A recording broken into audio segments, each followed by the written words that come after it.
Horrid Henry is the kid every parent dreads, but every kid secretly loves. At first glance, he's the ultimate troublemaker and a whirlwind of chaos. But here's the thing, Henry's not born horrid. His behaviour, it's a reaction to the unfair treatment and constant manipulation he faces from his family, especially his so-called perfect brother, Peter.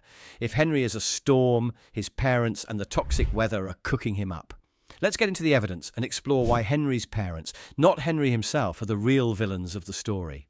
Let's talk about discipline, or the lack of it. Whenever Henry acts out, he's immediately punished, yelled at, or sent to his room.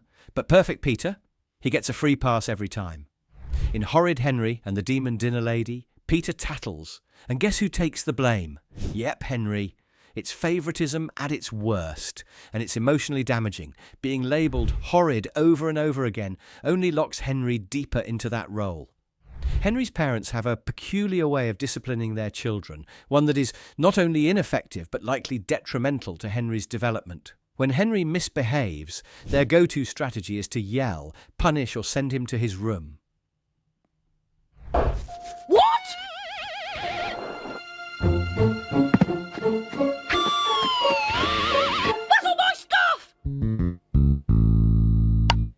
Henry, we've taken all your things away because we want you to think about why you're being punished. While these methods might seem like traditional parenting tactics, they fail to address the root cause of his behaviour. Instead, they create a cycle of negative reinforcement. Research and common sense show that excessive reliance on harsh discipline can foster resentment, defiance, and long-term behavioural issues in children, all of which can be seen in Horrid Henry. Now, before moving forward with the video, you might as well press that subscribe button for 100 years of good luck. Even worse, Henry's parents use their effortless discipline inconsistently. While Henry gets scolded and punished for almost anything, sometimes even for things beyond his control, his younger brother, Perfect Peter, gets a free pass for most of his actions. For example, in Horrid Henry and the Demon Dinner Lady, Peter tattles on Henry, causing him to be unjustly scolded.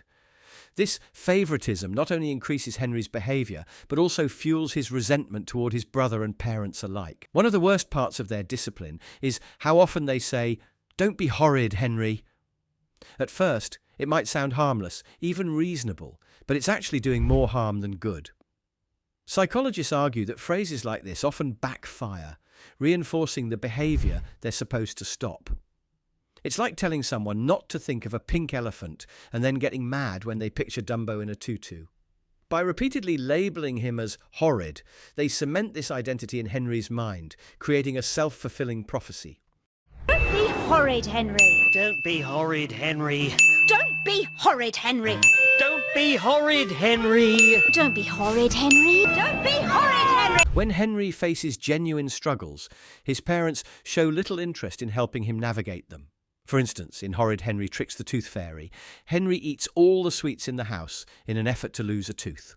Instead of showing concern for his dental health or addressing why Henry feels the need to do this, his mother's solution is to ban him from eating sweets for a month. This overreaction doesn't solve the problem, and instead leaves Henry feeling misunderstood and unfairly punished. A similar pattern emerges in Horrid Henry's New Teacher, where it's revealed that Henry is failing at school. Instead of investigating the reasons behind his poor performance or discussing ways to support him academically, his father simply orders him to behave better. No tutors, no parent-teacher meetings, just a blanket demand to improve. This lack of empathy and involvement sends a clear message to Henry. His struggles are his fault, and his parents won't lift a finger to help him. Perhaps the most glaring evidence of his parental neglect is the obvious favoritism shown toward Perfect Peter. While Peter is far from the saint his nickname suggests, as seen in Perfect Peter's Revenge, he is consistently treated as the golden child. The parents heap praise on him, celebrate his accomplishments, and rarely hold him accountable for his faults. In contrast, Henry is treated as a constant source of disappointment. This favoritism isn't just harmful, it is emotionally abusive. It's no wonder Henry acts out when he sees Peter being showered with affection and approval while he's constantly reprimanded. Sibling rivalry is a normal part of childhood, But in the case of Henry and Peter, it's greatly increased by their parents' unequal treatment.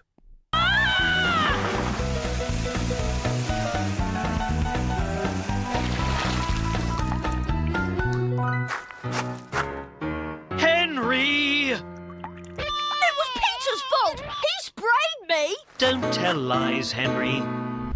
Adding insult to injury, Henry's parents have a baffling tendency to side with his enemies. Take Moody Margaret Moves In, for example. Margaret is Henry's arch nemesis, yet his parents agree to let her stay in their home for 2 weeks, taking over Henry's room in the process. Margaret is given free rein to boss everyone around, while Henry is forced to endure her presence in silence. The decision to prioritise Margaret's comfort over Henry's well-being is not only unfair, but also deeply hurtful. Margaret, I'm the guest, so you'd better be polite. Show me to my room. It's my room. See how Henry's mum prioritises Margaret's demands over Henry's complaints. Oh, for goodness sake, it's 6 o'clock in the morning. I always wake up at 6 o'clock, and I always practice before breakfast. Fine. Then let's go downstairs and I'll make you breakfast right now. This isn't an isolated incident. Throughout the series, Henry's parents frequently ignore or downplay his grievances, whether it's with Margaret, his cousins, or even teachers. By failing to protect him from these adversarial relationships, they further alienate Henry and reinforce his perception that he is alone in his struggles. A glaring example of neglect is how Henry's parents constantly undervalue his hobbies and passions. From his obsession with the killer boy rats to his love for video games, everything he enjoys is brushed off as trivial or inappropriate. In Horrid Henry's Minds His Manners, the contrast is especially obvious when both Henry and Peter are invited to appear on their favourite TV shows.